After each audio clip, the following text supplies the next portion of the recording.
This video was made possible with the support of our Patreon members.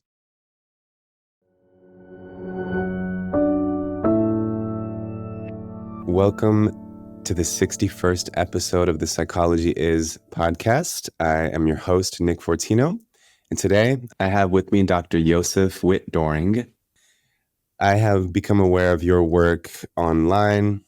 You're active on the X platform. You have a YouTube channel, so you have a strong online presence, and you're doing amazing work. So thank you very much for joining me this morning, Dr. Josef.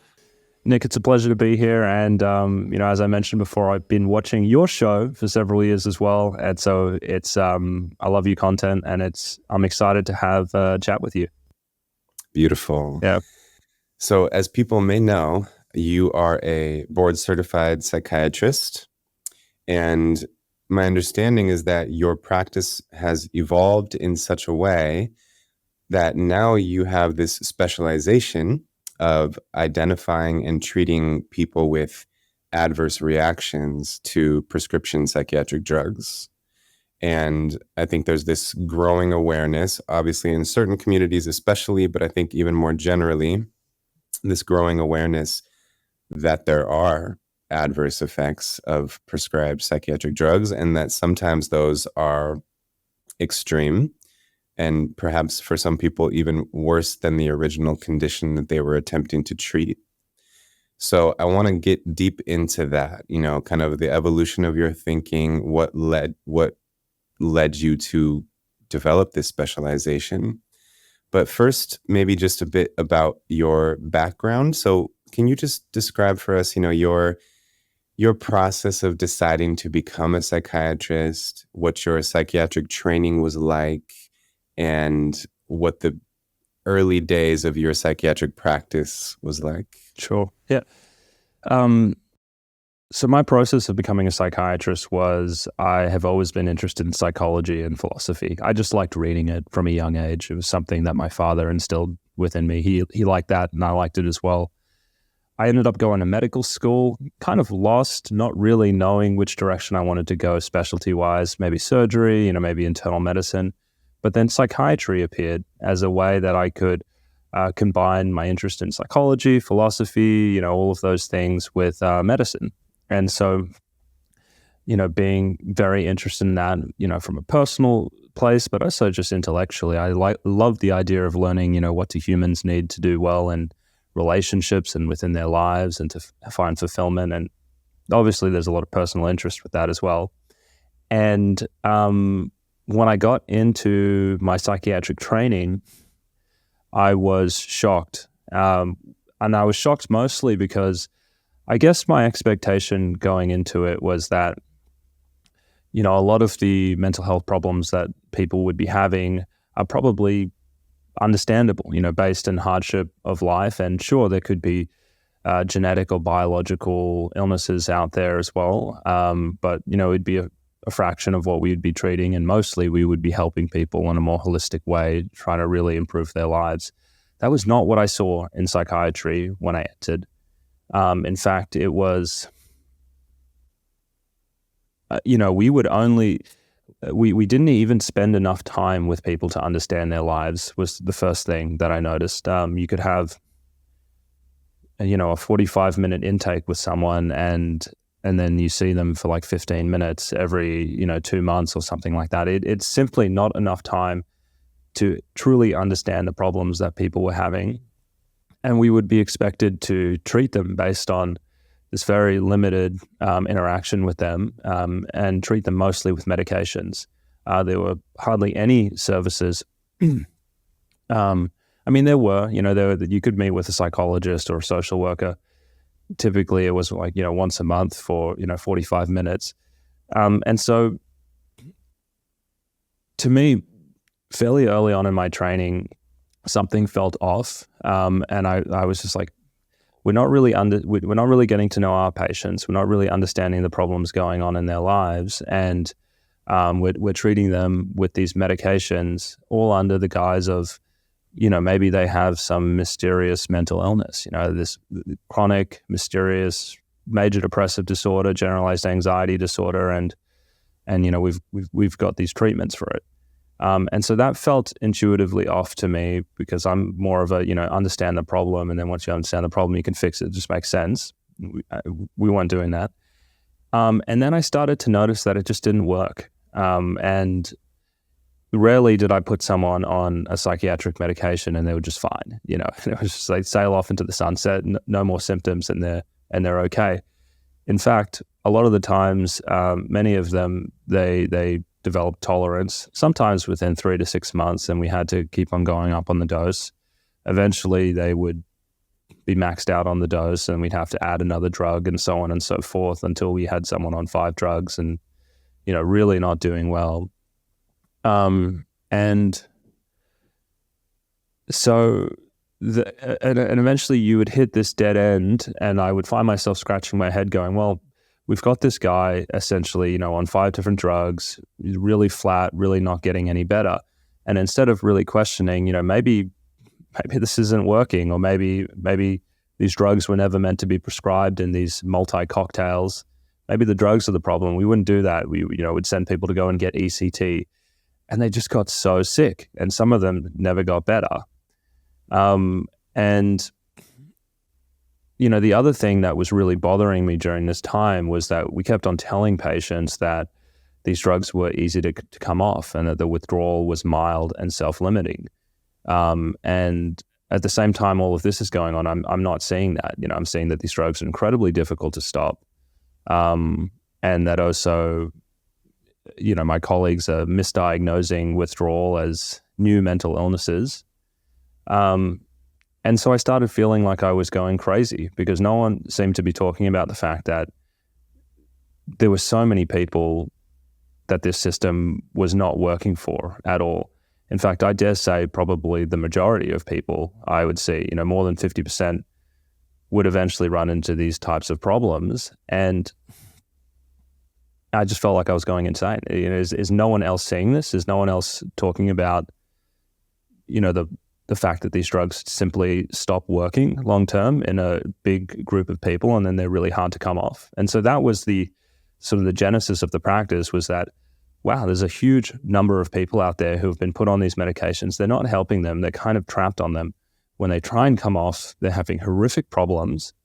And we don't have a workforce that's really trained to help them. And so that's the problem that I set out to solve. And that's it in a nutshell. Yeah. As you were having these observations, and it was so alarming to you, were you raising these questions to supervisors, colleagues, fellow psychiatrists, and what were their responses?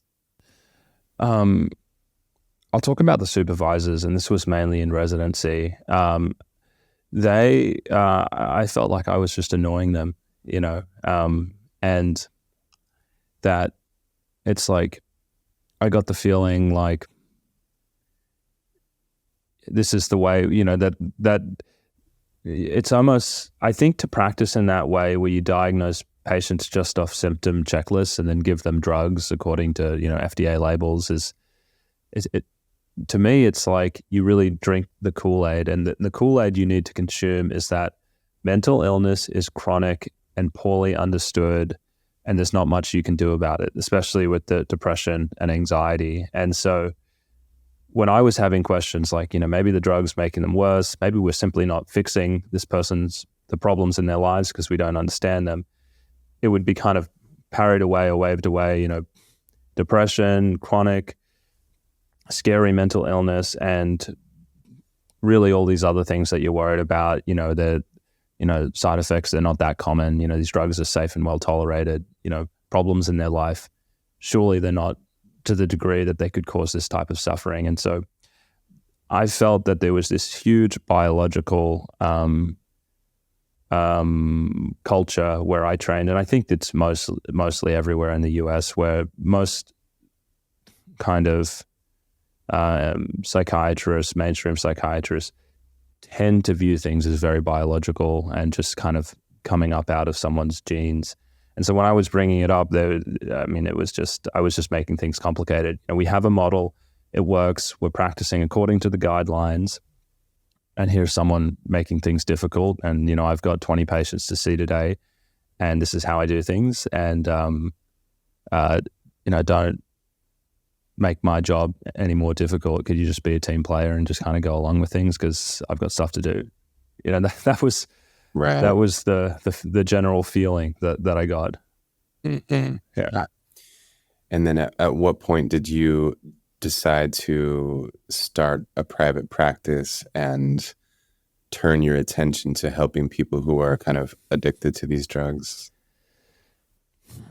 It was a long, good process. I think I wanted to do it for some time, but I was also someone that was kind of caught up in maybe not wanting to leave mainstream psychiatry and trying to find a place within there. Because after I left residency, I was just like, well, I like safety, and maybe I like drug side effects. Maybe I'll go work in a pharmaceutical company. And so I did that, and then I went and worked at the FDA and did that for a while. And each time that I went to these places trying to get a new perspective on, how we were investigating the safety of the drugs and then informing doctors about them so they could make, good decisions for their patients. More of the same came up, which was that, I don't know, there's just on all levels, even in the FDA and the pharmaceutical company, obviously, I felt like there was a strong desire to not really say negative things about the drugs. And I wonder if that has something to do with maybe the psyche of psychiatrists, and that we are, as a medical specialty, some people think it's not really like a legitimate specialty. So maybe there's almost like a defensiveness about the drugs and the interventions, because it is a specialty that I think people look down on because it has less objective, diagnoses and signs and things like that. And so I often felt that people were kind of not really wanting to talk a lot about the problems with these meds and bury them. And that just ate away at me. And so after being in industry for about 2 years all up, and then the FDA for 1 year, I can't do this anymore. I need to go and find some way where I can practice in alignment with my beliefs. And that's when I quit everything and went full-time into the practice that had been going on for a couple of years at that time, and really said, this is my vehicle for life. This is what I'm going to build my career around. And gosh, that was in May of last year that I did that. Okay. So still pretty fresh. Yeah. Yeah. I'm glad you brought up your experience at the FDA. I really wanted to ask you about that. So, I think for many people, who have a sort of typical experience of experiencing this form of suffering and then seeking professional help, as everyone suggests you should do, and meeting with a psychiatrist that is paid for through their insurance company at a hospital, and then being diagnosed with a condition and prescribed a drug. I think part of the reason that they have no hesitation to adhere to that protocol is because it's FDA approved. That stamp of approval, I think, in the minds of most Americans is very legitimizing and assuring that this is not going to be harmful. It's FDA approved. And so can you talk to us about exactly what you just kind of alluded to, that there actually, is bias within the FDA, and so maybe like the process of approving of these drugs and what the shortcomings are in that process? Yeah, I'd love to. I think the main thing that people need to realize about psychiatric medications is they're studied for literally 3 months for their approval, which is, just let that sink in for a second. And these are drugs that potentially 1/5 of the adult population in the US are taking on a daily basis. Most of them are studied for 3 months or less in clinical trials. And so if you're going to take it for 3 months or less, you could feel pretty darn safe about doing it. FDA has looked at it. They've done placebo-controlled trials. The safety data is pretty good.